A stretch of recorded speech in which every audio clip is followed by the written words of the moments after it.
acho que como eu tinha o background já da ciência e dos projetos, portanto já sabia fazer uma proposta de projeto, fomos bater a várias portas, ao British Council, à Fundação Gulbenkian, e acho que o facto de não existir nada daquele género e de realmente nós temos uma ideia muito bem definida do que é que queríamos fazer, acho que foi um bocadinho que os convenceu a apoiarem o início do Fórum Fantástico. Este é o The Pool Podcast, um programa sobre histórias, as suas pessoas e o que as move.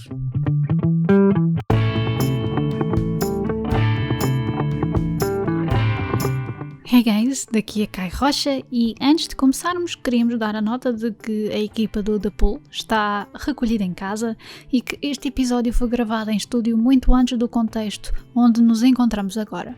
Apesar de tudo, o The Pool Podcast não parou a sua produção, pelo que estamos a fazer episódios transmitidos em direto através da plataforma Twitch. Podem encontrar-nos em www.twitch.tv/ThePool. Sigam-nos nas redes sociais para saberem quais os nossos próximos diretos e não se esqueçam de seguir o canal da Twitch para também terem a notificação imediata no vosso telemóvel ou e-mail de quando estivermos live. Os episódios já gravados em estúdio serão publicados intercaladamente com os live streams. Neste episódio falamos com Rogério Ribeiro. Doutorado em Fisiologia, é investigador especializado em Diabetologia e Bioquímica Nutricional e gestor de projetos na Associação Protetora dos Diabéticos de Portugal. Como se isso não bastasse, também é organizador do Fórum Fantástico, um evento direcionado à literatura e cultura do fantástico e da ficção científica que tem a sua origem em 2005. Digamos que esta conversa dá para toda a gente. Esperamos que gostem e até já!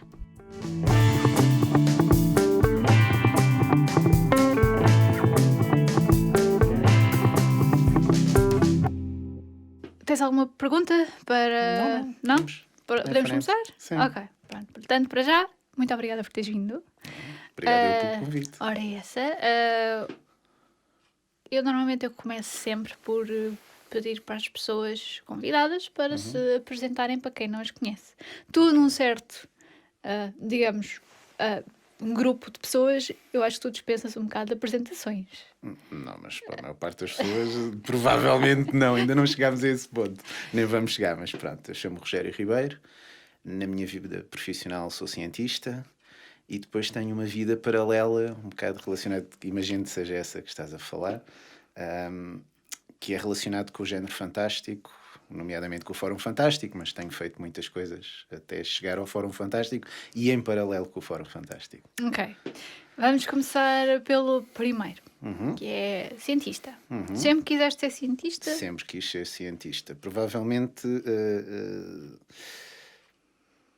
acho que a primeira panca que os meus pais se lembram foi o astronauta, que devia ser normal para o sexo e para a idade.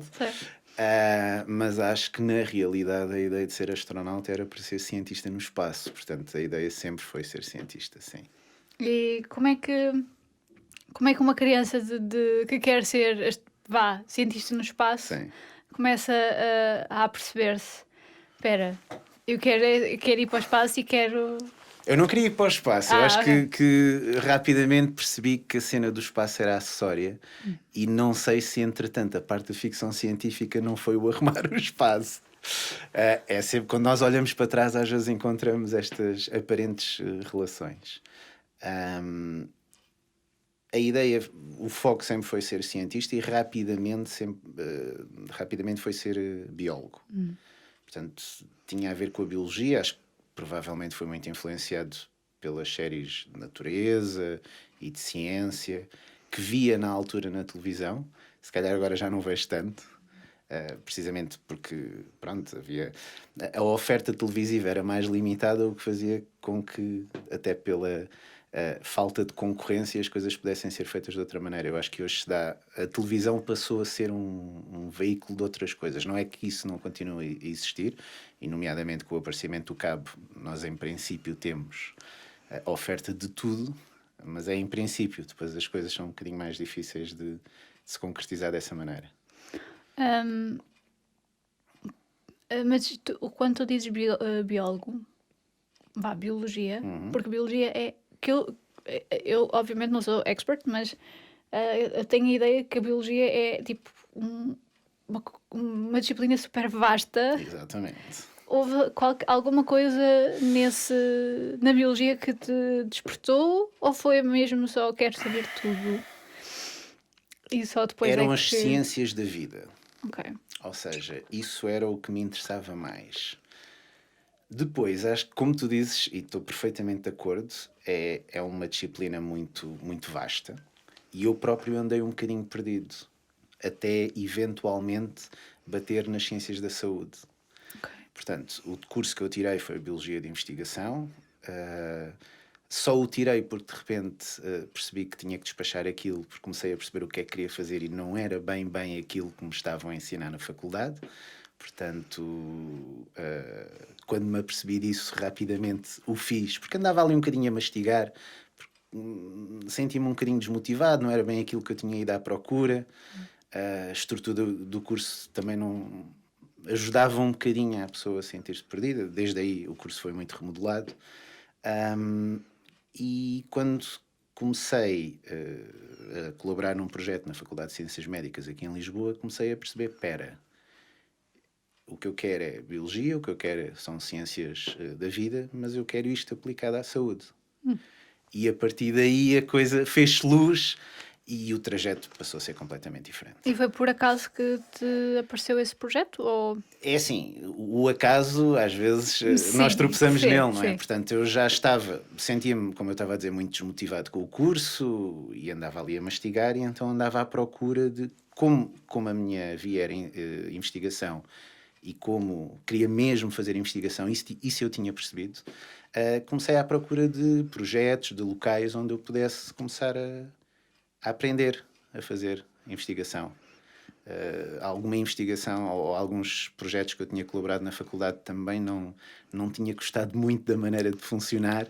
Sim. E, portanto, queria outra coisa e felizmente encontrei. Como é que então... para que é que serve então a biologia aplicada à saúde? Porque eu imagino, nós todos somos biologia, certo? Mas a maior parte o primeiro pensamento quando as pessoas pensam em saúde é medicina, ou anatomia, ou talvez farmacêutica, para um outro lado. Qual é então a diferença entre a biologia e a medicina? Para mim não tem diferença, portanto, okay. Para mim faz todo o sentido. Eu depois, se calhar, vou começar a falar do meu percurso. Eu comecei esse projeto que eu estava a fazer na Faculdade de Ciências Médicas, tinha a ver com neurociências, e depois eu tive a oportunidade de começar a participar num projeto que tinha a ver com diabetes. E aí é que a coisa verdadeiramente fez o clique entre, como tu estavas a dizer, a biologia e a medicina. Porquê? Porque o projeto era precisamente estudar os mecanismos que levavam ao desenvolvimento da diabetes. Comecei a trabalhar em modelos animais, em cultura de células, e depois tive a oportunidade de começar a fazer estudos em pessoas. Ok.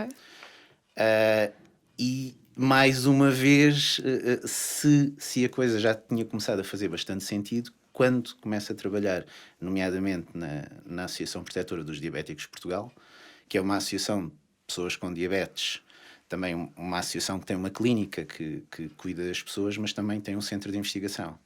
E, portanto, quando comecei a perceber, para além de tudo o que era a biologia, também a questão humana, pronto, é onde eu estou agora e não quero estar noutro sítio. Okay. Então, no fundo, respondendo à tua pergunta, para mim foi esse trajeto, até culminou na forma de encaixar todas estas vertentes, desde as ciências da saúde, desde as ciências da vida até às ciências da saúde. Então, mas continuas a trabalhar para a Associação de... Eu faço investigação, neste momento sou docente na Universidade de Aveiro e sou bolseiro da Fundação de Ciência e Tecnologia. Portanto, já fiz o meu doutoramento, estou a fazer o que se chama o pós-doc. E continuo a fazer investigação também na APDP, sim. Qual é que seria a primeira coisa que as pessoas se enganam sobre as diabetes? A primeira coisa que as pessoas se enganam sobre a diabetes é chamar diabetes quando nós temos diferentes tipos de diabetes, nomeadamente a tipo 1 e a tipo 2, que têm origens muito dispares. Okay. E geralmente as pessoas com diabetes tipo 1 queixam-se de haver um certo estigma, porque cerca de 95% das pessoas que têm diabetes tipo 2. E é diabetes que cresce imenso atualmente, ainda, apesar de se falar muito nela e de fazer muitas campanhas, e que a percepção do público em geral é que está relacionada com maus hábitos alimentares, maus hábitos de atividade física. E, portanto, há um certo estigma de que as pessoas desenvolveram diabetes tipo 2 porque são, entre aspas, culpadas disso, ou deviam ter tido mais juízo, ou pronto. Obviamente toda a gente tem a percepção que há também uma componente familiar, portanto uma componente genética, no fundo, e leva um pouco o risco, mas no fundo o risco não é a certeza de ter, são depois os hábitos das pessoas que favorecem o desenvolvimento da doença. E a idade também, mas isso contra a idade nós não podemos fazer nada. A diabetes tipo 1 não tem nada a ver com isto. Portanto, a diabetes tipo 1 começa com uma doença autoimune, onde algumas células, nomeadamente as células produtoras de insulina no pâncreas, são atacadas pelo próprio sistema imunitário e essa pessoa fica sem a capacidade de produzir insulina e daí desenvolver diabetes. Portanto, tem o mesmo sintoma, chamamos assim, que é um excesso de açúcar no sangue, mas tem origens muito diferentes. E, no fundo, o principal erro, como tu perguntavas, é precisamente as pessoas confundirem os dois tipos e, às vezes, principalmente porque a diabetes tipo 1 começa mais cedo, achar que, por exemplo, uma criança com diabetes tipo 1 é porque teve hábitos alimentares, porque os pais não souberam educar, portanto, isso ainda, infelizmente, ainda se vê muito. Ainda se vê muito? Sim. É engraçado porque, de facto, eu acho que até o tipo 1 é que é mais mediatizado, porque, talvez pelo seu dramatismo. Por causa das crianças, sim, sem dúvida nenhuma. É aquela das injeções, que consegue não? apelar... Sim, isso também tens pessoas com diabetes tipo 2 que eventualmente, mais tarde na doença, ok, também fazem injeções, mas não, obviamente não têm o mesmo impacto. Primeiro por serem bebés ou crianças, muitas vezes. Hoje em dia já se conhece um bocadinho melhor a diabetes tipo 1 e já se percebeu que na realidade pode acontecer em qualquer idade. Portanto, há pessoas muito mais velhas que são diagnosticadas com diabetes tipo 1, mas realmente é mais conhecida e causa esse impacto, até por exemplo a gestão nas escolas, e nós achamos que estas coisas já evoluímos muito, mas na realidade às vezes não. Há poucos anos houve um caso em Lisboa de um colégio privado que recusou um aluno porque dizia que tinha diabetes tipo 1 e que não tinha capacidade para lidar com isso. Portanto, esse tipo de situações, infelizmente, ainda acontece. Ok, pois. Bem, mas pode ser que com... lá está, a internet é muito boa para informar as pessoas. Muito boa e muito má. Mas também é muito má, não é? Eu ia dizer... Pronto, vá lá, agora estamos numa época com maior informação, mas depois eu fiz logo um backtrack, tipo, espera. Eu no outro dia, se me permites, vi uma frase, lá está, na internet, impecável, que era: antes da internet achava-se que a estupidez era uma questão de falta de conhecimento. A internet veio provar que não é o caso. Exato, não, é completamente... Mas, lá está, eu acho que é tanto também a sede de conhecimento desmesurada que depois as pessoas vão para a internet e depois não questionam aquilo que vem. Sim, falta de sentido crítico, sem dúvida nenhuma, é um problema. E depois também uma questão de... nós passamos a ter um registro de debate público em que a opinião passou a ser valorizada por si própria. Ou seja, qualquer opinião vale. O que nós sabemos que não é verdade, mas quando muitas vezes o discurso é quem grita mais alto, isso é muito difícil de limitar. Portanto, acho que o problema é mesmo esse. Não, independentemente das fake news, como se chama hoje em dia, é mesmo a opinião de qualquer pessoa passou a estar ao mesmo nível. Sim. E isso impede qualquer tipo de debate, porque as pessoas fecham-se nas suas próprias opiniões. Pois, jogando um bocadinho a parte do advogado do diabo, muitas das vezes eu ouço, leio pessoas escreverem mas eu tenho o direito à minha opinião da mesma forma que tu tens. Portanto, eu tenho o direito de a expressar da mesma forma que tu tens. O que não invalida que uma delas, se Isso, calhar, não. teoricamente está tudo muito bem, não Está é? tudo ótimo, sim, mas uma coisa é uma opinião que é baseada em factos até científicos ou que já foram provados por muita gente. E outra opinião é aquela coisa que aconteceu a essa pessoa e pode não ser um outlier, mas há uma perfect storm, ali uma tempestade perfeita de fatores que influenciaram essa opinião. Eu dou-te outro exemplo da minha área, que é, eu sou um cientista. Eu fui treinado para usar a dúvida metódica. Que é Portanto, isso, para quem não percebe. É o método científico, é no fundo tu tens uma hipótese, portanto, perante um fenómeno qualquer, tu colocas uma hipótese, portanto não colocas uma certeza, colocas uma hipótese. E vais testar essa hipótese, portanto desenhas uma experiência de maneira a testar essa hipótese que tu colocaste e depois das duas uma. Ou tu chegas à conclusão que a hipótese está errada, ou chegas à conclusão que a hipótese não está errada. O que não quer dizer que esteja necessariamente certa. Certo. E isso é que faz com que certas coisas que nós neste momento sabemos na ciência são diferentes do que sabíamos sobre a mesma coisa há anos atrás. Portanto, nós colocamos a dúvida metódica, sendo que só conseguimos desprovar uma coisa, como costumamos dizer, e quando achamos que a provamos e tentamos fugir ao termo provar, porque não quer dizer que não venha uma pessoa a seguir que faça a experiência com um desenho diferente e consiga demonstrar que realmente nós estávamos errados porque estávamos a ver a coisa de um ângulo errado, ou não do melhor ângulo para olhar para aquilo. Por isso é que muitas vezes se fala no desenho do estudo, ou seja, nós às vezes medimos aquilo que vamos medir e podemos não estar a fazer a experiência certa para tirar aquele tipo de conclusões. E, portanto, nós somos treinados na dúvida. Mas depois, o que acontece muitas vezes hoje no espaço público é que somos colocados a discutir com pessoas que só têm certezas. E isto acaba por ser muito desequilibrado. Porque tu, para não concordares com alguém, tens que provar que essa pessoa está errada. Quando tu próprio tentas não funcionar com base em certezas. E a pessoa, do outro lado, por mais demonstrações que tu tentes fazer, não tem um debate racional, portanto não vai aceitar nenhum argumento que tu apresentes.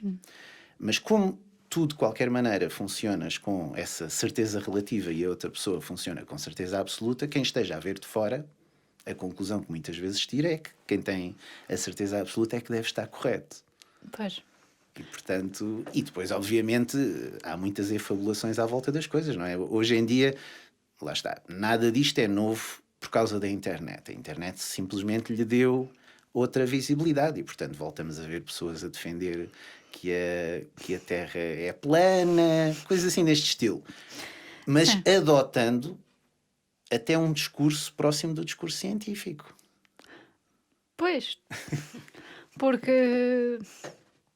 Sim, porque apesar de tudo, as pessoas ganham um maior filtro àquilo que ouvem, apesar de não terem esse sentido crítico que tu falaste. Acho que também, se calhar, não havendo um tipo de comunicação que seja logo apelativa às pessoas, cai-lhes muito pelo... Aliás, não lhes cai pelo filtro, fica retido no filtro e não vai para a cabeça das pessoas, certo? Portanto, se calhar é por aí que a defesa mais emotiva de coisas que se calhar não estão desprovidas da verdade, não é? Dos factos científicos, não lhes caiam de uma forma... acabam por ficar retidas no filtro, certo? Sim, tens outro caso que é a questão das vacinas, não é? Exatamente. Realmente é uma área que a ciência tem tido algumas falhas nisso, e que são públicas. E, portanto, essas falhas são utilizadas para pôr em causa todo o edifício. Exato. E depois é um discurso que não é minimamente racional. Portanto, as pessoas acreditam numa coisa, acreditam porque acreditam em oposição a alguma coisa porque sentem que de certeza absoluta que lhes estão a mentir. E é impossível racionalizar isto. Ainda por cima, quando depois apontam, mas este caso ou aquele caso, em que as coisas foram menos claras, prova que, eventualmente, tudo é menos claro. O que não é verdade. Sim, sim. E lá está. Maioritariamente, quando alguma coisa acontece, mesmo a nível científico, raramente o resultado é sempre 100% isto. É 99 ponto, qualquer coisa por cento. E claro que as pessoas vão logo buscar aqueles 0.0000 para justificar uma coisa completamente diferente. Mas voltando um bocadinho ao teu percurso. Sim. Portanto, tu, para além deste trabalho que tu tens enquanto cientista, enquanto biólogo, seria? Ou investigador? Hoje em dia, aliás, eu depois fiz o doutoramento em biomedicina, portanto, hoje em dia seria mais biomedicina. Sim. Ok, biomedicina. Antes de tudo, queria perguntar o que é que achas do processo de aplicação para as bolsas científicas, porque eu sei que isso... Isto está a ser gravado, não está? Tá, vê lá. Não lá o que dizes. Se não quiseres falar disso, a gente podes... Não, posso falar. Podes convocar a quinta emenda e... Não tenho problemas em falar. É impossível um cientista gostar desse processo em Portugal. Acho que tem vários problemas. Acima de tudo, a imprevisibilidade. Ou seja, o facto de, por exemplo, agora estarmos a ter um concurso para projetos que não haveria, se não estou em erro, há 3 anos. Portanto, e é algo que, por norma, demora muito mais tempo a serem os resultados do que o que está estipulado formalmente. E, portanto, só por isso eu acho que há uma grande incerteza que se aplica a toda a gente que trabalha em ciência, porque nós nunca sabemos quando é que vai abrir, quando é que vão sair os resultados, quando é que eventualmente vai abrir novamente. E nós temos que ter consciência que nós não temos um sistema de investigação como nos Estados Unidos ou como em Inglaterra e, portanto, a capacidade de ser o setor privado a mover muita investigação, nós não o temos. Portanto, nós dependemos muito efetivamente das bolsas, dos concursos de projetos e tudo isso. Os critérios depois para a aplicação, eu acho que os critérios são sempre discutíveis, mas aí são critérios e quando são assumidos publicamente, pronto. Os júris são internacionais, portanto também não há nada a dizer. Nós podemos sempre colocar em causa, mas julgar, e ainda por cima, quando se julga um volume muito grande de candidaturas, que é uma há uns anos atrás, numa avaliação externa que foi feita, era uma das críticas, não é? Porque a Páginas Tantas estava demasiada gente no topo da avaliação, portanto assim fica difícil avaliar, porque no fundo estás a rejeitar projetos que de qualquer maneira são identificados como muito bons. Portanto, supostamente isso não deveria acontecer. Mas sim, acho que o principal problema que eu tenho com isso é a imprevisibilidade da abertura e da atribuição dos projetos. E o facto de não serem mais... Nós chegamos... É sempre difícil quando nós falamos disto com base no que são as discussões políticas. Em termos políticos, nós chegámos a ter a proposta de ter concursos a abrir de 6 em 6 meses, o que faria todo o sentido. Provavelmente era a proposta mais adaptada ao tipo à dinâmica. Portanto, ganharem menos pessoas. Isto não queria dizer que ganhassem mais projetos, mas dividir de forma a que as pessoas tivessem as oportunidades mais frequentes no tempo. Mas eu já me daria contente se abrissem uma vez por ano. E, portanto, pronto, esse é o principal problema. Mas não sei qual era a tua ideia de trazer o assunto exatamente. Não, a ideia que me está... pronto, isto é mais porque tem havido algumas menções... Em relação aos 8%, por exemplo. Exatamente. Aí acho que a reação da tutela foi deplorável. Portanto, todos aqueles comentários da excelência, aquilo foi algo que era completamente desnecessário. Acho que pode ser simplesmente assumido que realmente não há capacidade, embora, na minha modesta opinião, o investimento em ciência em Portugal é baixo, assim como o investimento em cultura é baixo. Já nem entro naquele discurso mais básico do estilo há dinheiro para salvar os bancos, não há dinheiro para a educação, para a saúde, já nem vamos por aí, porque eu acho que efetivamente o exercício de governação é um exercício de fazer escolhas e eventualmente de argumentar o mérito dessas escolhas. E acho que muitas vezes, e ultimamente eu acho que isso tem faltado bastante, essa capacidade de ser claro e de assumir as escolhas. Há sempre uma desculpa qualquer, há sempre um subterfúgio qualquer, nem que seja aquela velha máxima de a melhor defesa é o ataque, que eu acho que foi o que aconteceu agora em reação a esse movimento dos 8%. Foi, de repente, houve alguém que se sentiu incomodado e passou ao ataque com coisas que eu acho que mais valia não terem sido ditas. Sim. Porque acho que ainda indispôs mais as pessoas. E no fundo, provavelmente essa reação que tu estás a referir é precisamente isso. É concursos a abrir muito espaçado, em conjunto com um discurso político de nunca investimos tanto na ciência, que nós sentimos que não é verdade.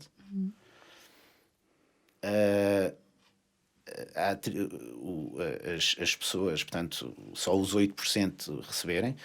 O outro discurso que também foi ridículo de há pleno emprego na ciência, que também foi uma coisa que era perfeitamente desnecessária, porque eu acho que só reflete mal em quem o disse. Porque a página tantas parece que estás a viver assim numa realidade alternativa em que das duas uma, ou és tu que és parvo, ou então te estão a dizer há uma grande parvoíce. Sim. E portanto das duas uma, não há maneira de conjugar estas duas. E depois a reação, portanto, quando as pessoas mostram que estão desconfortáveis e estão descontentes, acharem que a melhor maneira é ainda apontar o dedo às pessoas e acusá-las de coisas.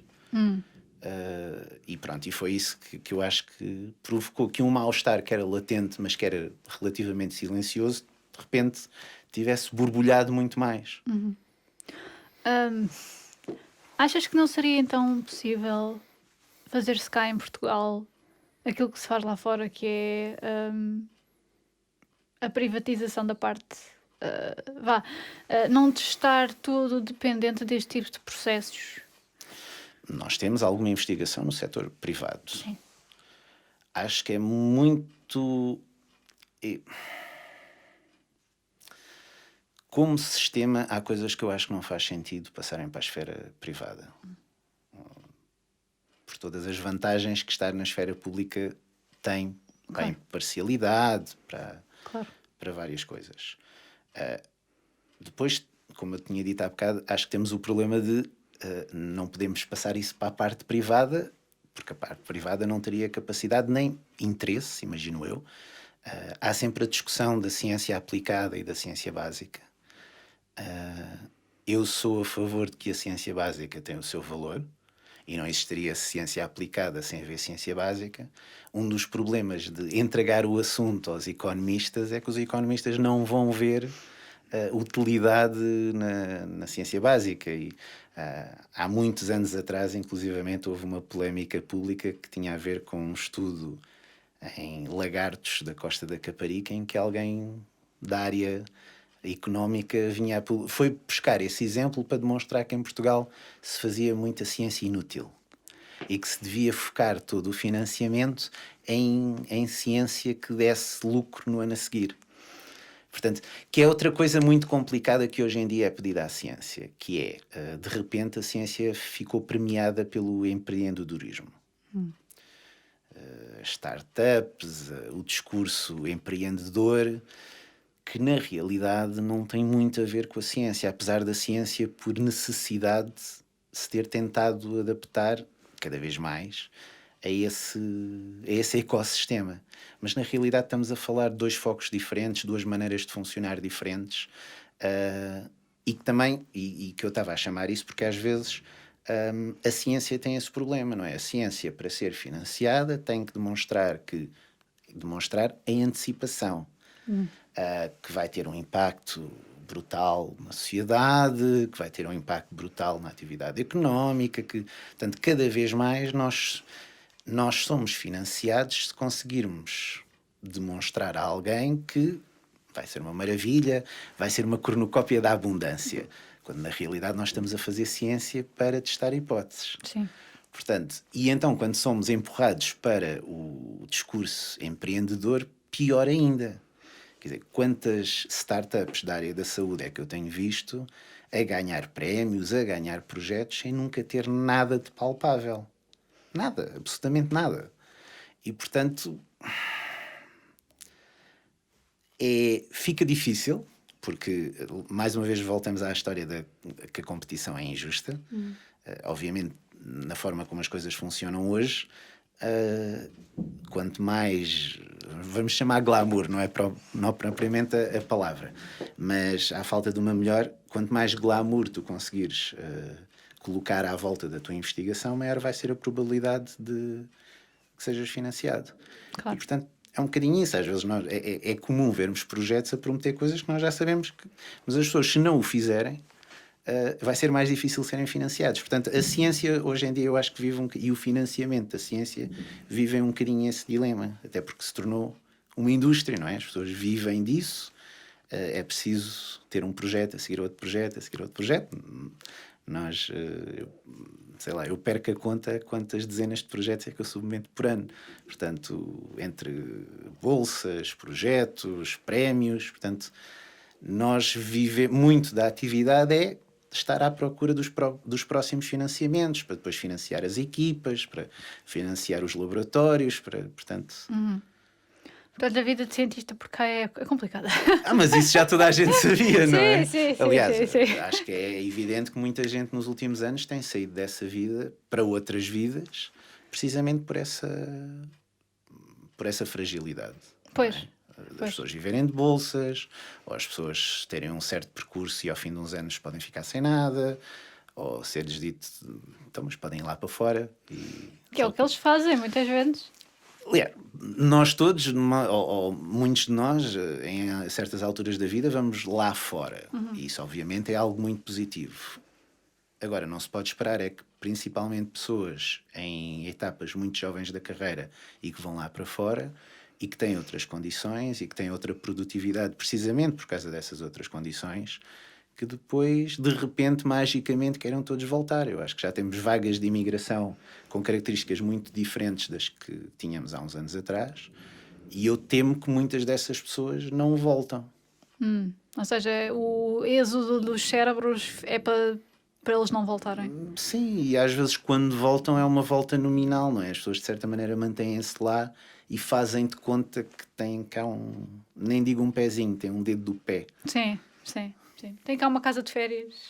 E depois nós ainda temos muita mania de que, e isso vê-se muito na sociedade portuguesa, quem foi lá fora, de certeza que é muito melhor dos que ficaram cá dentro. Mas isso é na ciência e é em tudo. Sim. Eu, tendo ido lá para fora até, tenho visto pessoas a darem-me mérito por coisas que não devia.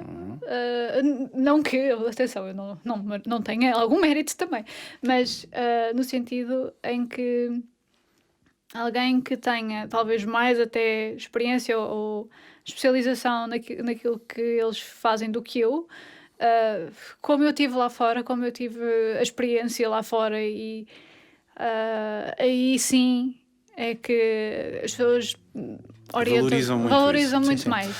Se calhar há uns tempos atrás poderia fazer sentido, porque realmente nós tínhamos um ambiente demasiado fechado e quem ia lá para fora conseguia ver outras coisas, mas hoje em dia nós já fazemos parte de uma coisa global, portanto não é obrigatório que se viva lá fora, inclusivamente para colaborar com outros grupos, outros países, e portanto hoje em dia então ainda me faz menos sentido essa valorização.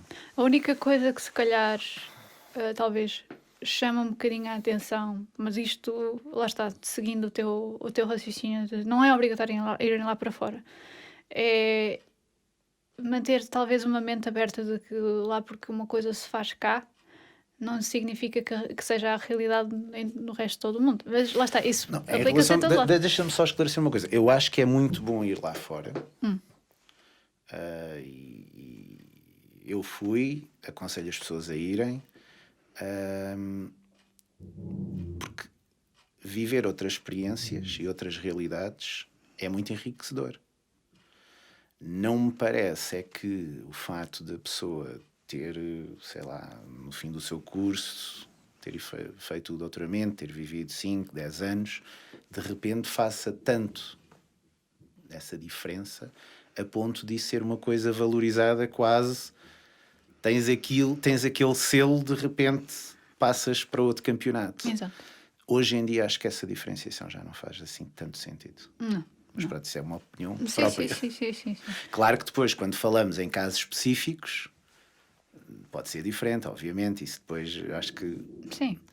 só através Mas isso até dentro da personalização é que se percebe exatamente qual é o valor da sim, pessoa. e lá está, dentro da própria.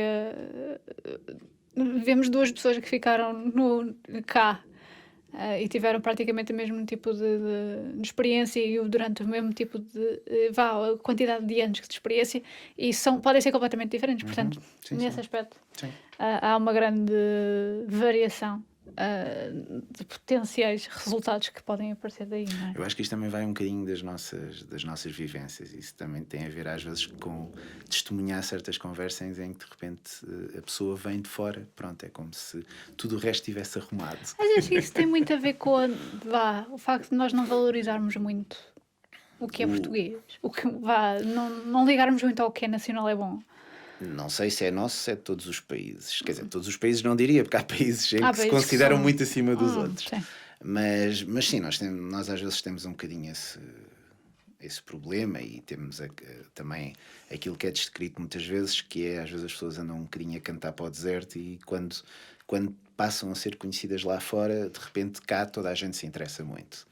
Sim. E também a nossa mania de, sei lá, a pessoa pode ser de uma nacionalidade qualquer, se tiver um parente português, ir até ao 2º ou 3º grau, é luz ou qualquer coisa. Portanto, nós temos essa necessidade, nós como povo temos um bocadinho a necessidade de partilharmos desse sucesso, acho eu.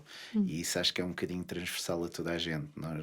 Os portugueses realmente ainda acho que mudaram muito a maneira como se vêem, mas ainda têm muito esses tiques. Ainda é muito essa. Acho que sim, mas todos temos, não é? Sim, o que não tem nada de mal o facto de tentar procurar aquele elo de ligação entre uma pessoa que de repente toda a gente conhece no mundo a ti, certo? É aquela coisa Isso também acontece naturalmente. Agora Exato. vais a qualquer ponto do mundo, dizes Portugal, é Cristiano Ronaldo, completamente, sim. Há uns anos atrás era Marisa, portanto... Rui Costa, Figo... Sim, exatamente. Sim, a probabilidade de ser pelo futebol... Sim. Lá está, quando se tem uma máquina de marketing por trás, como o futebol tem, obviamente que vai ser o primeiro instinto de muita gente é dizer Cristiano Ronaldo, por exemplo. O que não tem mal nenhum. Ele está a trabalhar muito bem. Mas, voltando outra vez... Sim, força. Eu avisei-te que isto ia dar muita volta. Sim, não, mas eu não tenho problemas com isso. Pronto. Portanto, para além desta tua vida, tu tens um alter ego. Sim, é verdade. Que tem, de facto, mais a ver com um mundo fantástico, como tu referiste. Mas a primeira pergunta que eu te quero fazer antes de começarmos por aí é... Há um estereótipo, quase, que é do género...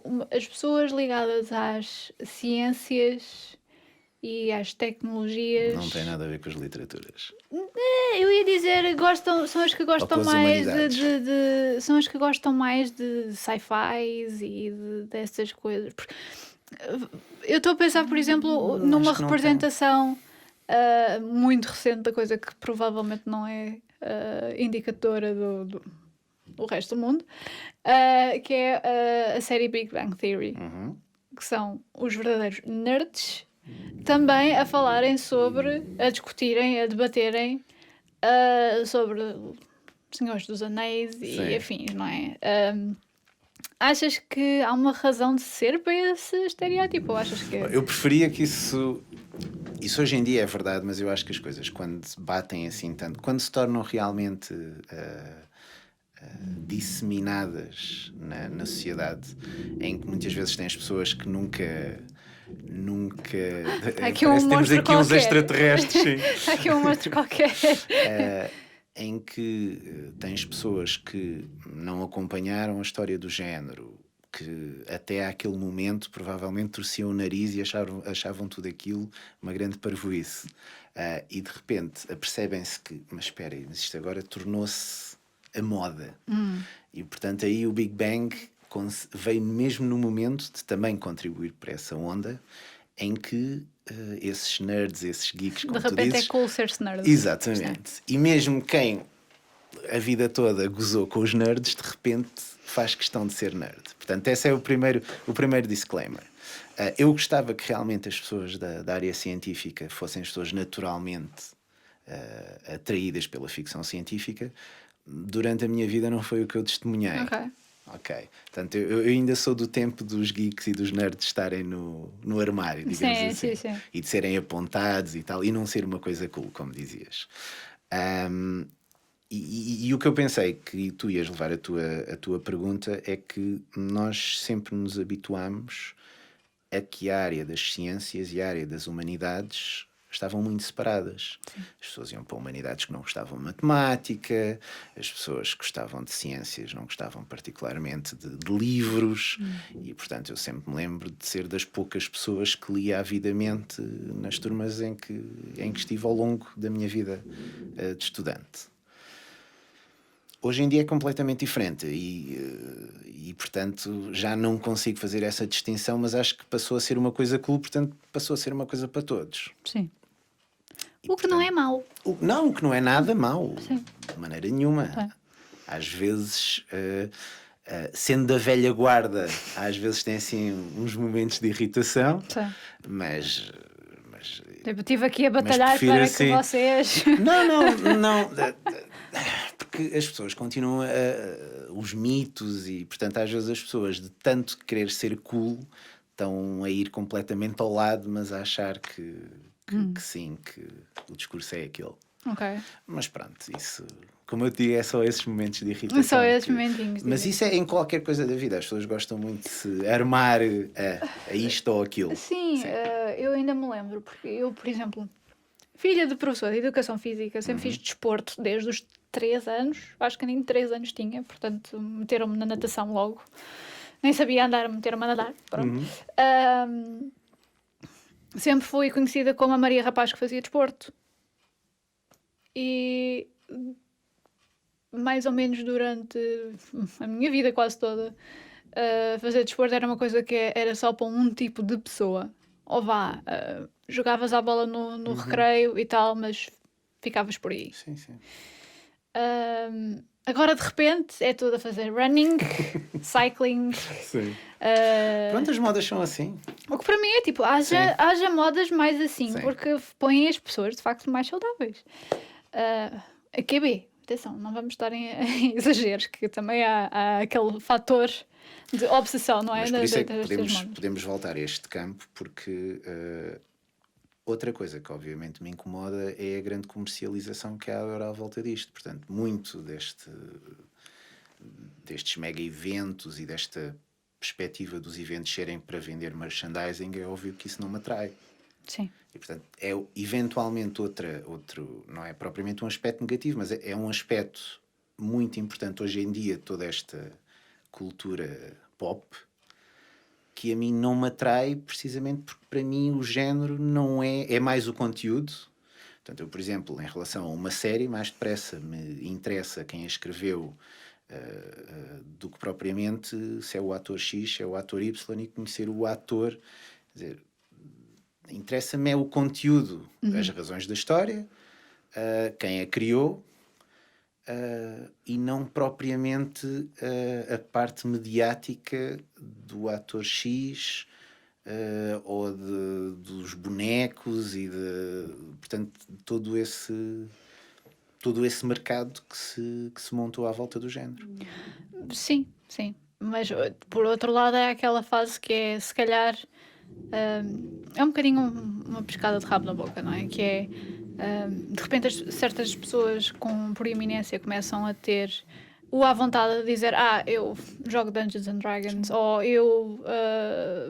Porque muitas delas jogavam. Sim, Algumas sim. adotaram agora, mas muitos jogavam, sim. Só que era segredo, não era Sim. daqueles sete Isso chaves. é muito saudável, sim. Sim.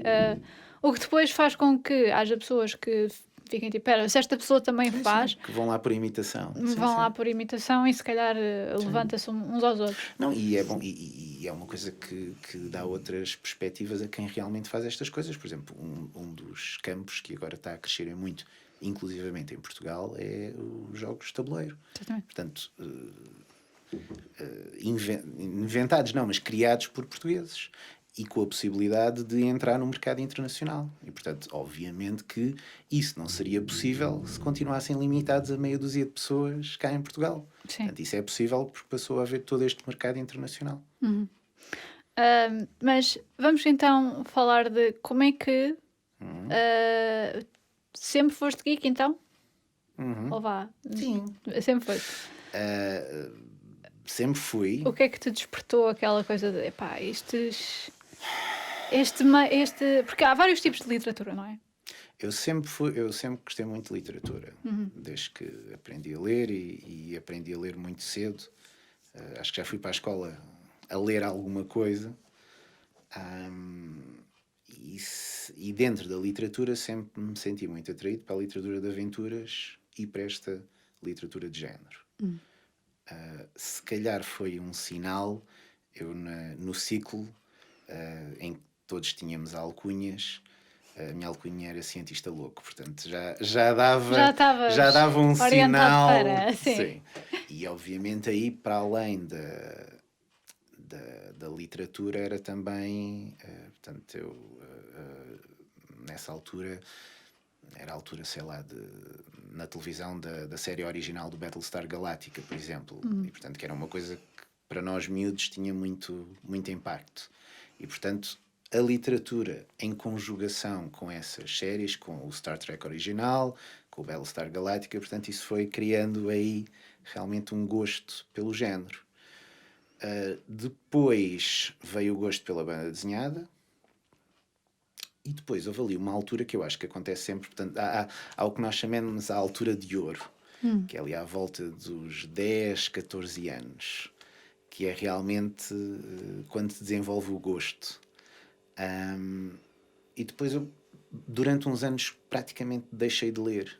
Tinha outros interesses. Sim. E se não estou em erro, foi quando entrei na faculdade que voltei a ler, aí já não em português, mas em inglês. Também não me perguntes bem porquê, mas foi diretamente em inglês. E foi com livros em inglês que eu voltei a pegar no género. E a partir daí tornei-me fã, lá está. Tornaste-te... Sim. Nessa altura não havia muitos eventos sobre... Nessa altura não havia nenhum evento. Nenhum evento mesmo? Sim. Okay. Foi uma altura, portanto, fim de anos 90, havia o Fantasporto, que não tinha propriamente a ver com literatura. Sim. Tinham havido uns encontros em Cascais de uma associação chamada Simetria, que tinham sido feitos 2 ou 3 e que depois tinham parado. E foi um bocadinho com, portanto, a internet estava galopante e as pessoas começavam a falar, não ainda nas redes sociais que existem hoje em dia, mas nos Mirks e nas mailing lists e nessas coisas. E foi-se juntando, facilitava um bocadinho as conversas, porque eu acho que os núcleos eram mais circunscritos. Tu ias ao chatroom e o chatroom era sempre um tema, lembras-te? Exatamente, que era... sim. E portanto, acho que começou no Mirk, um grupo, depois uma mailing list e como não havia nada, e eu sentia muita falta que houvesse, aliás, é um bocadinho a história da minha vida, das coisas que eu vou organizando. É, quando eu sinto falta de alguma coisa que não há, tenho que me chegar à frente. E portanto foi através daí que comecei a conhecer tanto escritores nacionais como fãs nacionais e as coisas começaram a nascer a partir daí. O quão difícil é que foi criar um evento e depois divulgá-lo? Pela primeira vez. Ele começou de uma conversa entre mim e a Safa Adib, que na altura era aluna na Faculdade de Letras. Hoje em dia está envolvida na política, nomeadamente no LIVRE. E começámos a falar sobre a literatura fantástica, sobre o facto de não haverem académicos que tratassem a literatura fantástica em Portugal, e eu até tinha-me cruzado com vários trabalhos que ela desconhecia de alguns professores dela da faculdade. E foi essa conversa que acabou por... acabámos em 2004 a organizar um encontro literário na Faculdade de Letras. E foi isso que deu origem no ano a seguir ao Fórum Fantástico. Acho que como eu tinha o background já da ciência e dos projetos, portanto já sabia fazer uma proposta de projeto, fomos bater a várias portas, ao British Council, à Fundação Gulbenkian, e acho que o facto de não existir nada daquele género e de realmente nós temos uma ideia muito bem definida do que é que queríamos fazer, acho que foi um bocadinho que os convenceu a apoiarem o início do Fórum Fantástico. Sempre teve uma perspectiva muito internacional, portanto temos sempre alguém, um escritor, um académico, um editor internacional, para além de todos os convidados nacionais. E se no ano zero, portanto se nesse encontro foi focado na literatura, logo no ano a seguir rapidamente começou a abranger os outros géneros. Portanto a ideia foi sempre o fantástico, mas o fantástico de forma muito lata, portanto muito abrangente, mais tudo o que não tivesse a ver com o real, portanto o imaginário, e dentro desse imaginário todos os meios que trabalhassem o imaginário, portanto o cinema, a animação, a banda desenhada, a ilustração, a literatura, portanto o teatro, a música, portanto todos esses campos. E pronto, depois foi crescendo de ano para ano. Obviamente, na altura ainda era uma coisa muito de nicho, mas como eu te estava a dizer, não mudou por causa de haver esta explosão da cultura pop, porque o evento não tem propriamente a mesma filosofia comercial. Portanto, a entrada sempre foi grátis e continua a ser, as atividades também são grátis, portanto, o FITO não é um FITO comercial. Vive muito da colaboração de editoras, de outros coletivos, portanto, desde associações a conjuntos de pessoas que ou jogam um roleplay ou fazem demonstrações de sabres de luz do Star Wars, ou empresas que têm surgido agora, ou pequenas editoras, portanto, as small presses, que no fundo... com o afastamento das editoras maiores, um bocadinho do fantástico, portanto, isto tudo também na literatura são modas, não é? E se houve, por exemplo, a seguir aos filmes do Peter Jackson, do Senhor dos Anéis, houve assim aquele boom incrível da fantasia, portanto, depois as coisas vão esmorecendo, depois voltam a aumentar, depois às vezes há certos filmes, ou certos acontecimentos, ou certos autores. Obviamente, o Harry Potter depois foi outro pico, portanto... Como isto vive muito de booms, nota-se perfeitamente a aposta das editoras vai aumentando e decrescendo, acompanhando estes booms.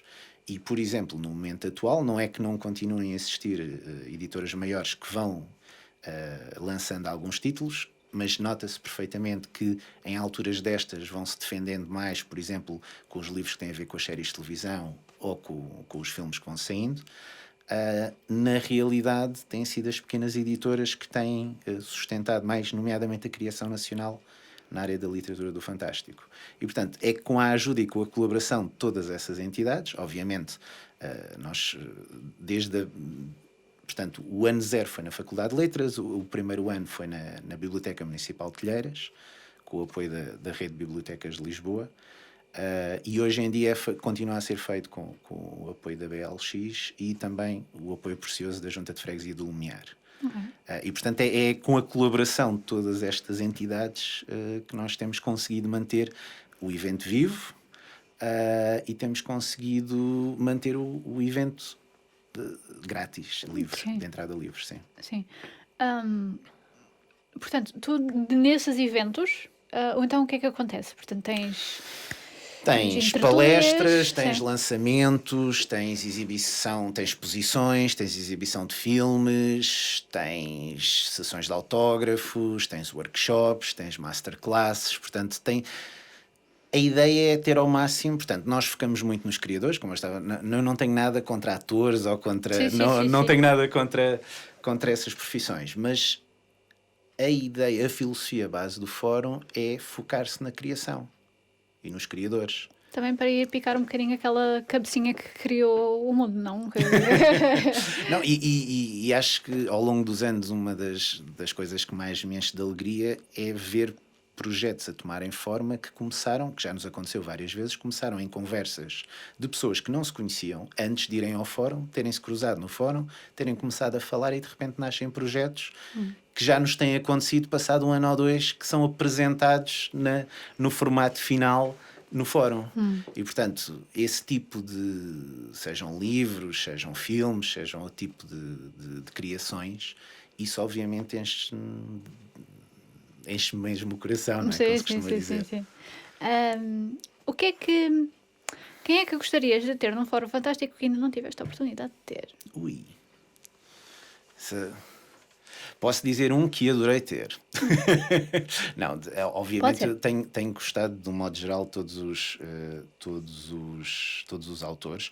Há um, e só vou singularizar esse por uma razão que já vais entender, que foi o George Martin. Porque nós... Ok. Não, mas vou-te dizer porquê. Porque nós tivemos o George Martin antes do grande furor da Guerra dos Tronos. Ou seja... o fato de agora eu me conseguir lembrar de ter andado pelo Chiado, eu e o George Martin a passear, sem as pessoas se aperceberem de quem era, porque ainda não haviam as séries de televisão. Portanto, ele veio cá por ocasião do lançamento do livro Pela Saída de Emergência, numa altura em que ele nos Estados Unidos já era relativamente conhecido. Qual do livro? Da Guerra dos Tronos, o primeiro primeiro volume, mesmo, ok. E portanto a série já tinha ganho alguma atração, a série de livros já tinha ganho alguma atração nos Estados Unidos, mas ele cá ainda era praticamente um desconhecido.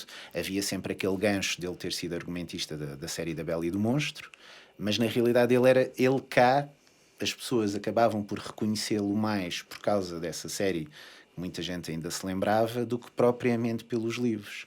E, portanto, foi uma visita muito descontraída, muito diferente da segunda visita dele. Portanto, na segunda visita já estava o furor da série de televisão e, portanto, aí já não dava para andar na rua descansadamente, normalmente.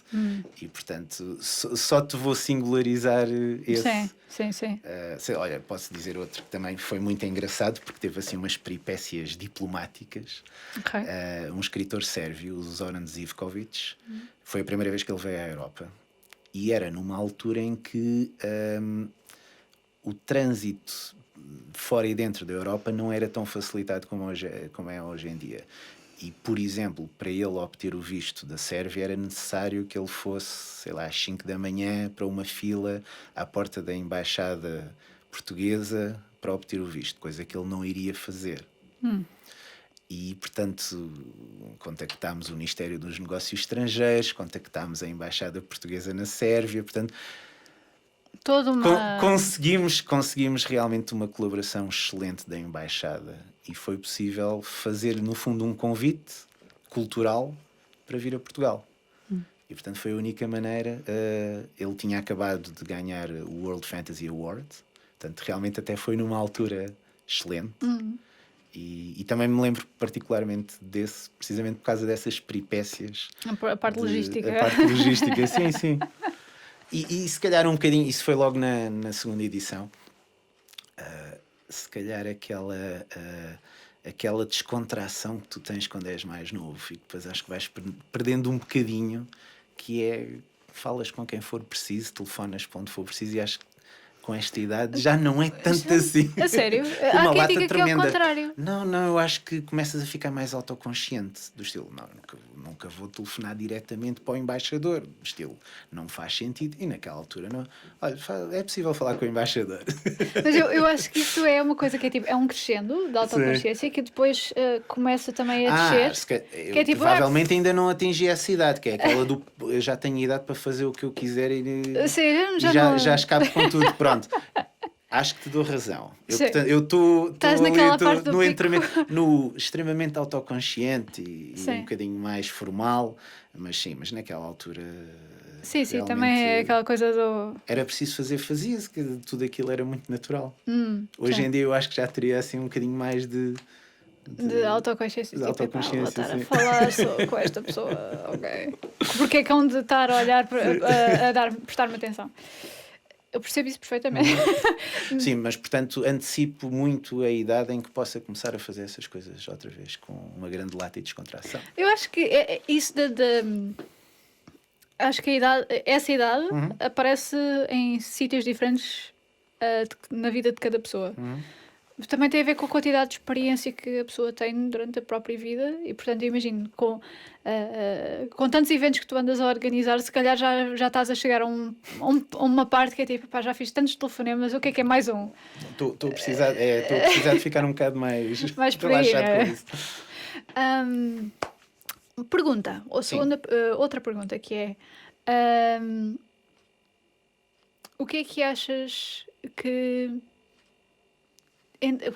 Portanto, já falámos sobre os booms de popularidade do meio fantástico. O que é que achas que vai acontecer no futuro? Mais montanha-russa. Mais montanha-russa ainda? Sim, acho que sim. Não achas que vai estabilizar? Acho que, pronto, o fantástico tem várias vertentes. Sim. Por exemplo, o horror, houve um tempo que teve quase morte e agora voltou com particular pujança, há uns anos atrás, e portanto agora está muito bem. A fantasia também teve um boom brutal e muito mais do que a ficção científica e agora também está a passar assim por uma fase muito, muito mais morna. Eu ainda por cima... Eu ainda vejo tentativas com Witchers e afins a aparecer. Não? Acho que não. Ok.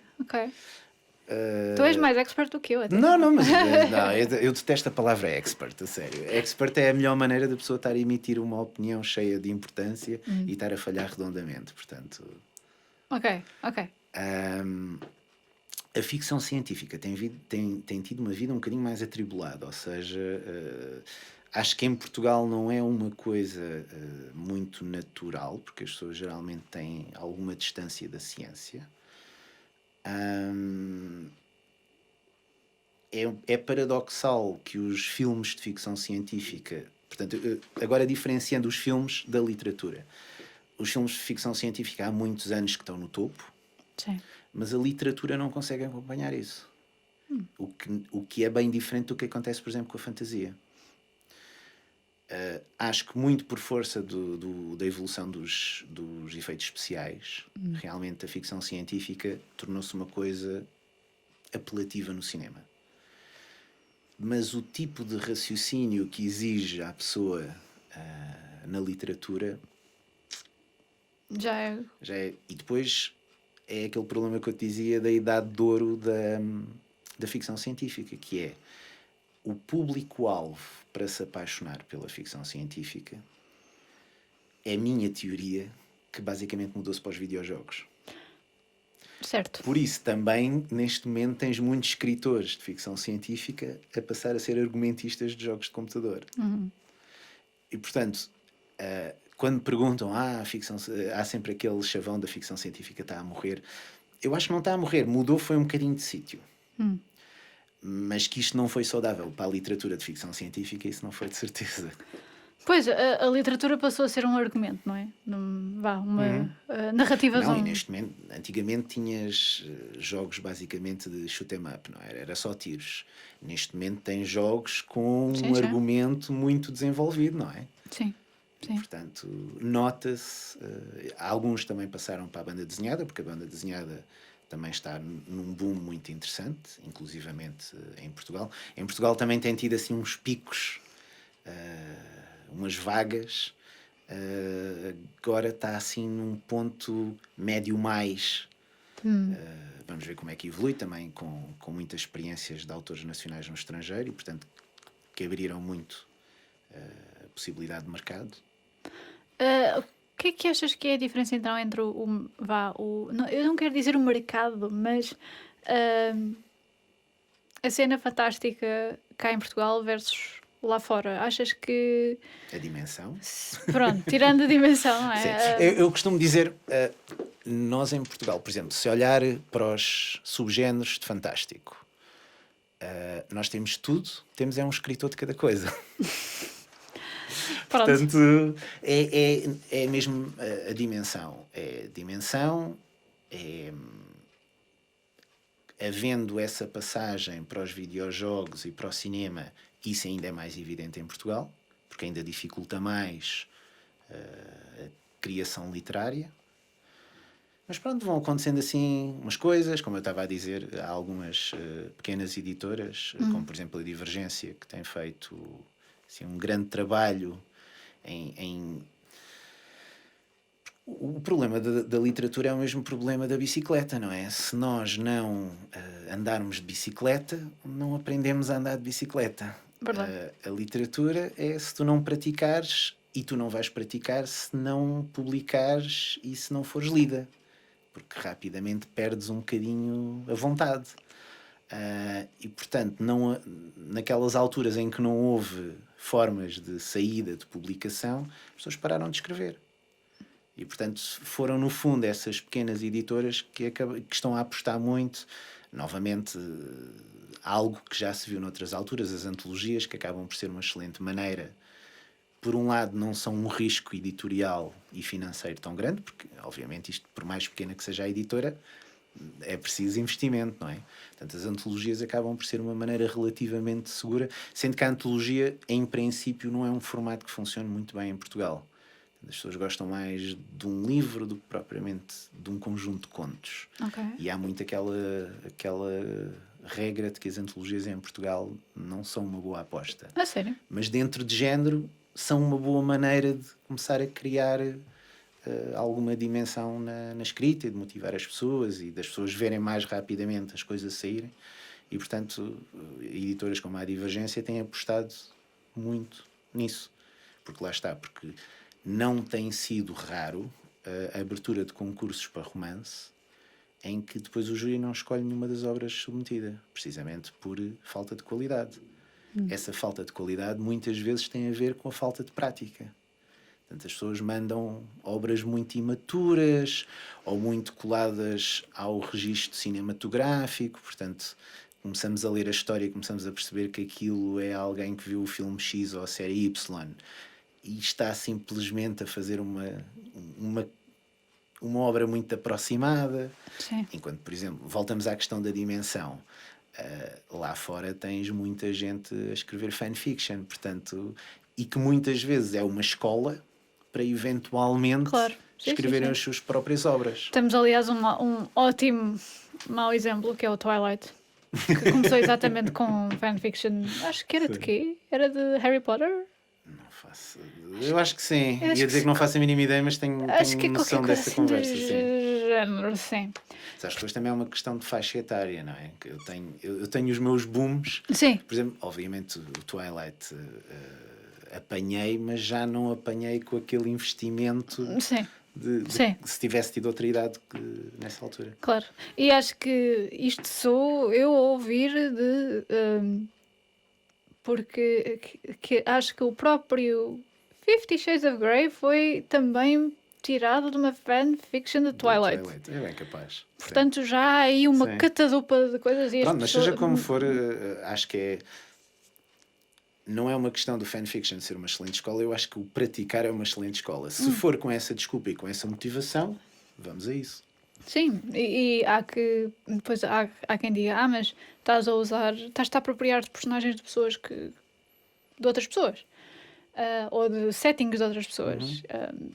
é prática, é uma exploração, não é? Portanto, Infelizmente isso não acontece cá. Eu adoraria ver fanfiction de coisas portuguesas, mas obviamente as Seria pessoas ótimo. que escrevem fanfiction têm tendência, algumas delas já a escrever em inglês e já não em português. Aliás, temos vários casos de escritores de fantástico que escrevem primordialmente em inglês e até têm vendido alguns contos para revistas estrangeiras. Porque lá está, porque o a mercado é geração maior. e a ideia de mercado, obviamente sim, e mesmo o envolvimento na internet, portanto não começaram a participar em grupos portugueses, começaram a participar em grupos em inglês e portanto e conhecem autores estrangeiros e portanto já estão no mercado global, digamos assim, e não lhes faz sentido desse ponto de vista sequer escrever em português. Certo. E há pouco tempo houve uma antologia em português que tinha um conto de um autor português, mas tinha tido a necessidade de ser traduzido porque tinha sido escrito originalmente em inglês, portanto a versão portuguesa da antologia tinha o conto traduzido para português. Apesar do ator ser português. O autor ser português, Pois. mas escreve originalmente os contos em inglês. Pois, porque lá está, a internet tem muita coisa má, como nós já referimos, não é? Mas também tem muita coisa boa. Tem muita coisa Sim, boa sim. que... A internet é uma ferramenta, quanto muito amplifica Sim, exatamente. certos tiques Sim. nossos. E não só, liga com outras pessoas, que se calhar não teríamos tão à vontade para ligar com na vida real, não é? Tipo, olha, lê este manuscrito. Não, eu lembro, eu andava no 7º ano e basicamente havia ali umas 2 ou 3 turmas mais chegadas e éramos 2 pessoas que líamos banda desenhada e líamos livros de fantástico, portanto 2 pessoas em 3 turmas, portanto se fosse numa altura em que a internet já tivesse explodido, obviamente nós não éramos só aquele grupo de 2 pessoas, seríamos um grupo muito maior. Obviamente, sim. Uma pergunta que eu te quero fazer, que é um bocadinho fora do contexto, que é, portanto, estávamos a falar do facto da ficção científica ter uma vida um bocadinho mais atribulada. E houve uma vez que eu ouvi uma conversa em que era sobre não haver público para ficção científica. Mas alguém fez o contraponto de, então, mas Star Wars, Guerra das Estrelas, cada vez que sai um filme, vai toda a gente ver, há um grande interesse. E o argumento foi, mas Star Wars não é ficção científica. Já sabia. O que é que tu achas disso? Então é assim, como eu te estava a dizer, e até por causa do Fórum Fantástico, a minha definição de ficção científica e de fantástica é muito mais abrangente. Aliás, um dos projetos que eu tive envolvido foi em 2012 uma antologia de contos de ficção científica para o Fantasporto.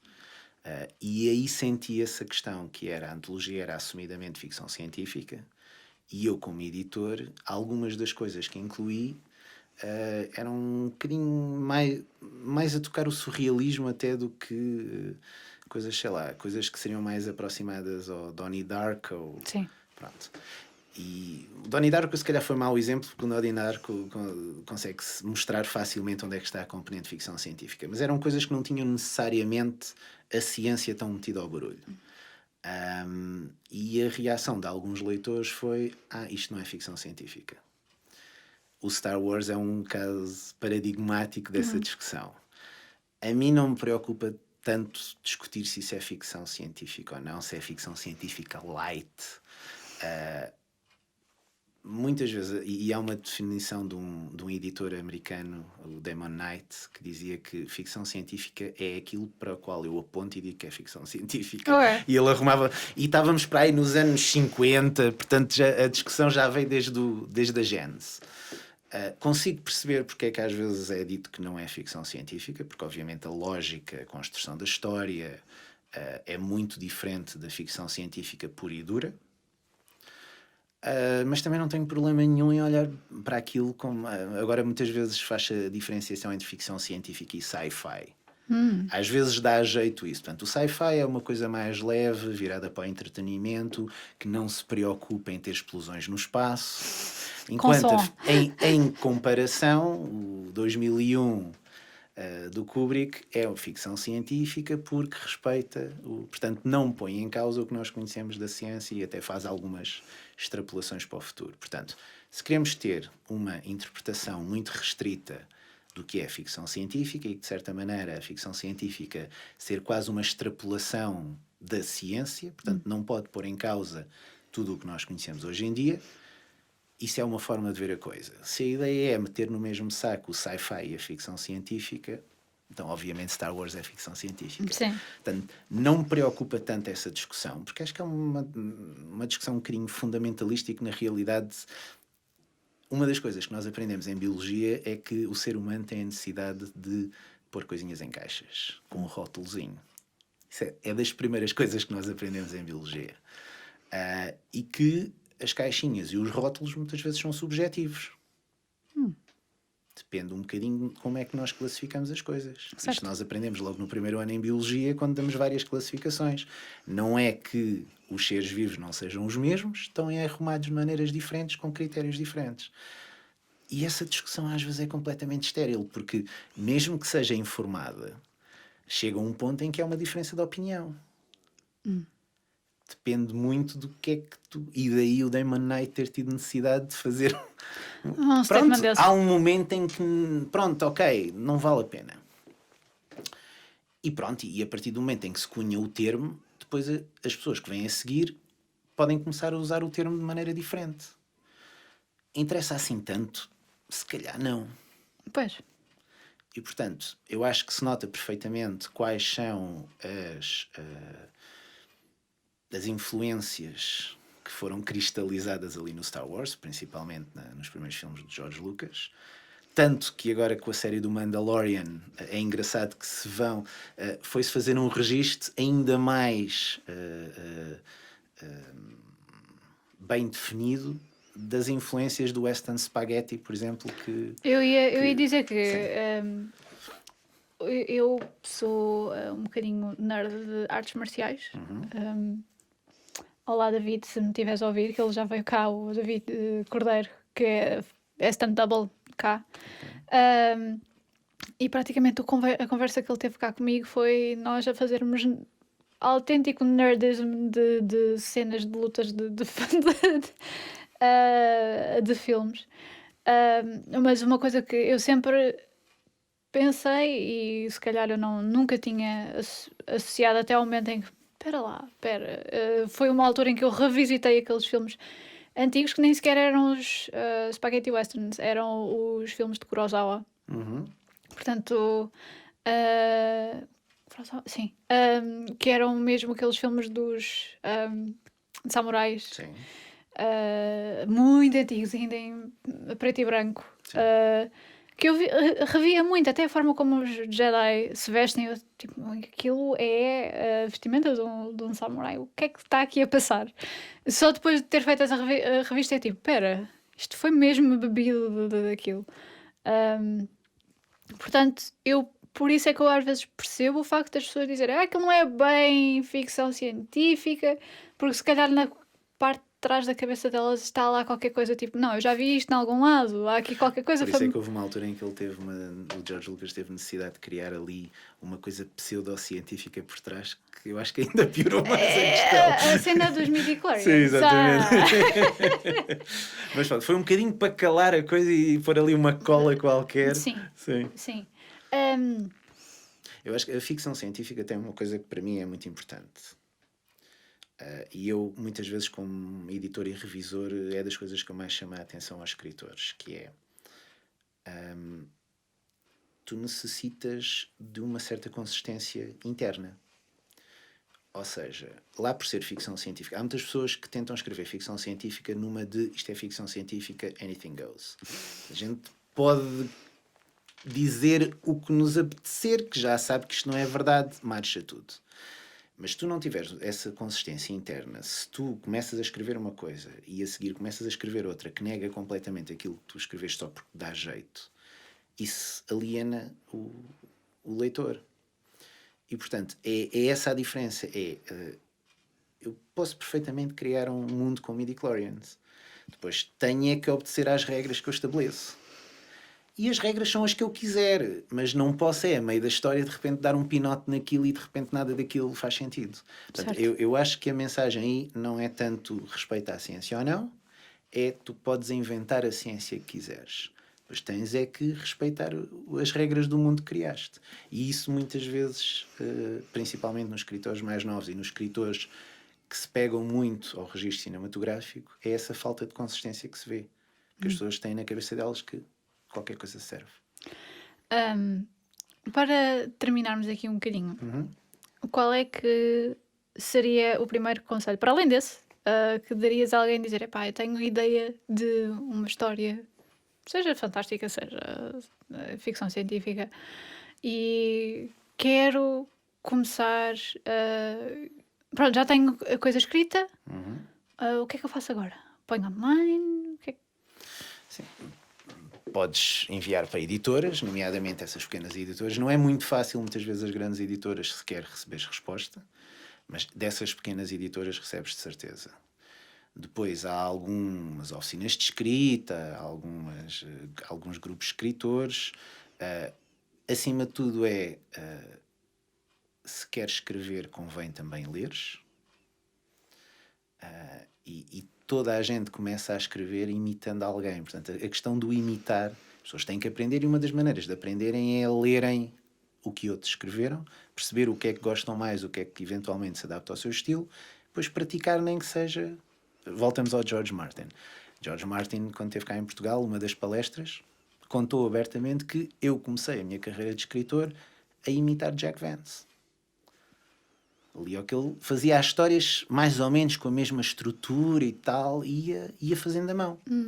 Portanto, uma pessoa acho que não consegue ser escritor se não for também leitor. E leitor com uma capacidade de começar a olhar um bocadinho como é que os outros montam as coisas. Eu agora, uma das coisas que eu trazia aqui, eu tive a minha primeira experiência de argumentista de banda desenhada, agora com a revista Apócrifos. Aqui, um projeto do Miguel Jorge, que é Apócrifos, cada uma delas, portanto, esse já é o 4º volume, cada volume é temático, esse 4º volume foi sci-fi, e ele fez-me um desafio para escrever uma história, portanto, ele depois emparelha argumentistas com desenhadores.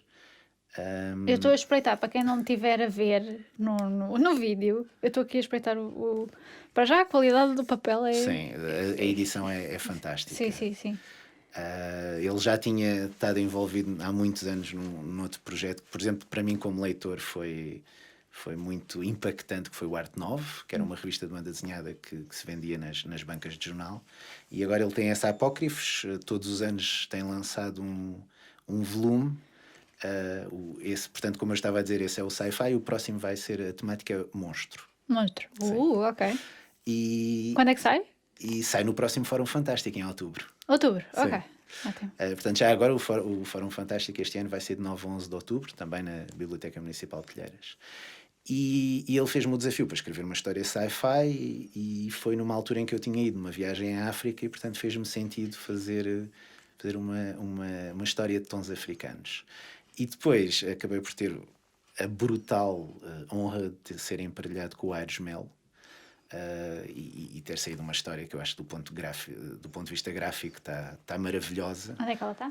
Com licença, ainda está aqui. Portanto, os tons são completamente diferentes dos outros. Portanto, é um afrofuturismo, ou seja, é uma história passada num Portugal do futuro, colonizado por uma nação africana. Uau!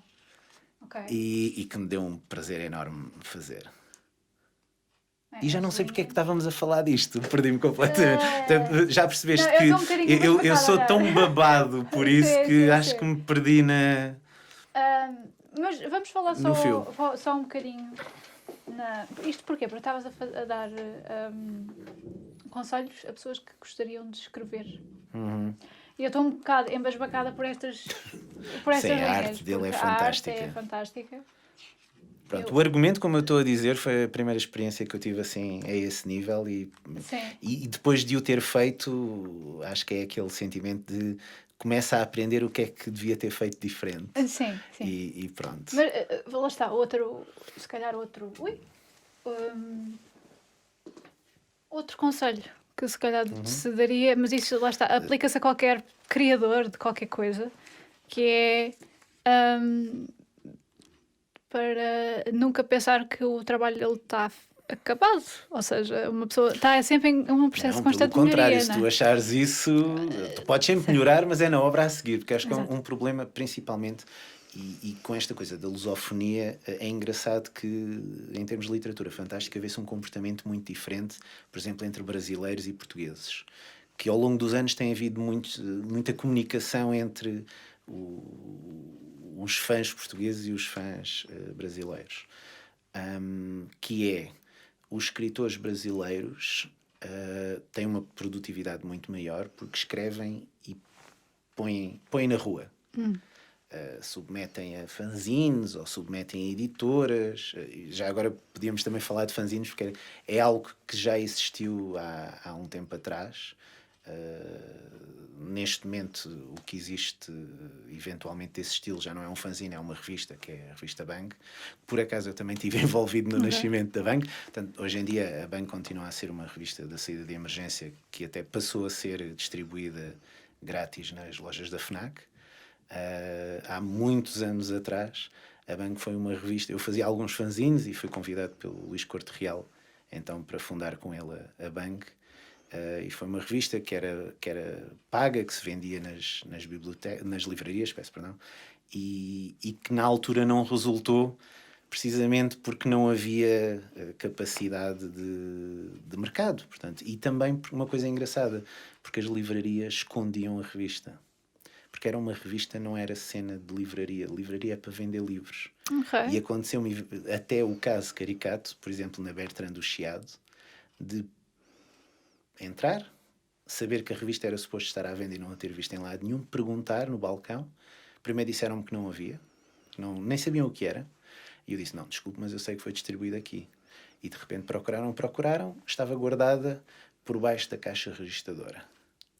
Portanto, Escondida debaixo, literalmente do nariz. Estamos a falar, sei lá, de 2008, talvez à volta de 2008, que foi o primeiro número. E, portanto, nessa altura, o Fantástico era... primeiro era uma revista, portanto, uma revista numa livraria não encaixava muito bem. E depois o género era um género que não... Pela capa, pelo conteúdo... se calhar é melhor a gente não ter isto à vista. Pronto, mas também, eventualmente, é uma forma das pessoas irem treinando. Depois é aquele conselho do Stephen King, se não estou em erro, que era a pessoa para escrever tem que sentar na cadeira e escrever. Para aprender a escrever. Certo. Que é daqueles... Certo. Que tem parece tão básico, mas o difícil por vezes é a pessoa acabar por ter fazer, a disponibilidade de o fazer. Porque há imensas coisas na vida, não é? Há o trabalho, há outras fontes de interesse. Portanto, parar, refletir no que é que está a fazer e efetivamente escrever e acabar o que está a escrever. Certo, E como eu estava a dizer, esse comportamento diferente é... Os portugueses escrevem muitas vezes para a gaveta porque têm que mudar mais isto e mudar mais... Nunca está acabado. E só se sentem à vontade de submeter quando acham que está acabado. Enquanto os brasileiros são muito mais... colocam e vão aprendendo com o feedback e vão... Ok. Portanto, são mais proativos em pôr o... Sim, e arriscam mais, acho eu. Os portugueses são muito mais perfeccionistas. Ok. E muito mais receosos do que é que os outros vão achar, o que é que os outros vão dizer. Ok. Portanto, para pensar um bocadinho nisso e para... Sim. Ok. Escrever, pôr lá fora, escrever, pôr lá fora, escrever, pôr lá fora. Rocher, onde é que as pessoas te podem encontrar? Onde é que as pessoas me podem encontrar? Então, podem encontrar através do Fórum Fantástico, nomeadamente através do Facebook ou no nosso blog. Todos os outubros, mais coisa, menos coisa, podem me encontrar na Biblioteca Municipal de Telheiras. Eu não tive ainda a oportunidade de ler, mas bom. Pronto, mas este ano vais de certeza. Vou. E por aí. Ok. Muito obrigada por teres vindo. Obrigado. Esperamos que tenham gostado. Não se esqueçam de nos seguir nas redes sociais, somos The Pool Podcast no Facebook e no Instagram e Podcast Pool no Twitter. Se quiserem assistir, interagir e até deixar questões aos nossos convidados, não percam então a oportunidade de nos seguir na Twitch em The Pool. Portanto é THEPULL. E carreguem no botão com o coraçãozinho lá para nos seguirem e serem notificados de quando os nossos diretos começarem. Questões, comentários ou até sugestões, entrem em contacto connosco nas redes ou no e-mail poolpodcast@gmail.com. O The Pool Podcast é gravado no estúdio Q.